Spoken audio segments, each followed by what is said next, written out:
Hi అండి, welcome back. పచ్చళ్ళ season వచ్చేసింది కదా. సో మరొక మంచి ఇన్స్టెంట్ పికల్ రెసిపీతో మీ ముందుకు వచ్చేసాను.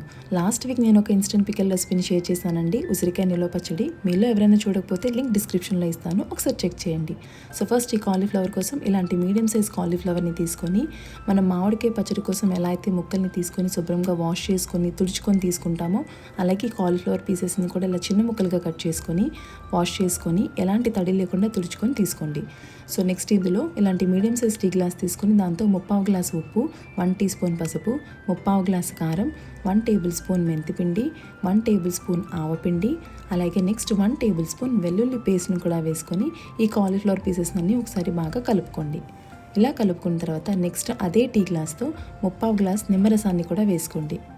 నిమ్మరసాన్ని వేసుకున్న తర్వాత ఈ కాలీఫ్లవర్ పీసెస్ అన్నీ కూడా బాగా మిక్స్ చేసుకొని 1 అవర్ పాటు రెస్ట్ ఇవ్వండి. ఇలా చేయడం వల్ల ఇందులో ఉండి ఉప్పు కారాలన్నీ కూడా బాగా అబ్జర్వ్ అవుతాయి. నెక్స్ట్ ఈ పచ్చడి కోసం మనం తాలింపు వేసుకుందాం. దానికోసం ముందుగా స్టవ్ మీద ఒక ప్యాన్ పెట్టుకొని దాంట్లో 4 టేబుల్ స్పూన్ ఆయిల్ వేసుకోండి. నెక్స్ట్ ఇందులో 4 ఎండుమిర్చిని కూడా వేసుకోండి. అలాగే 1 టేబుల్ స్పూన్ తాలింపు గింజలను కూడా వేసుకోండి. ఇవి కొంచెం వేగిన తర్వాత ఇందులో కొంచెం కరివేపాకును కూడా వేసుకొని వేయించుకోండి. నెక్స్ట్ ఇందులోనే 1/2 టీ స్పూన్ ఇంగువని కూడా వేసుకొని స్టవ్ ఆఫ్ చేసేయండి. సో ఈ తాలింపు చల్లగా అయిన తర్వాత ఈ కాలీఫ్లవర్ పికిల్లోకి మిక్స్ చేసేసి కలిపేసుకోవడమే.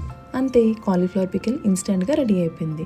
సో ఈ వీడియో కనుక మీకు నచ్చినట్టయితే లైక్ చేసి షేర్ చేయండి. అలాగే నా ఛానల్ని సబ్స్క్రైబ్ చేసుకొని ఫాలో అవ్వండి. Thank you.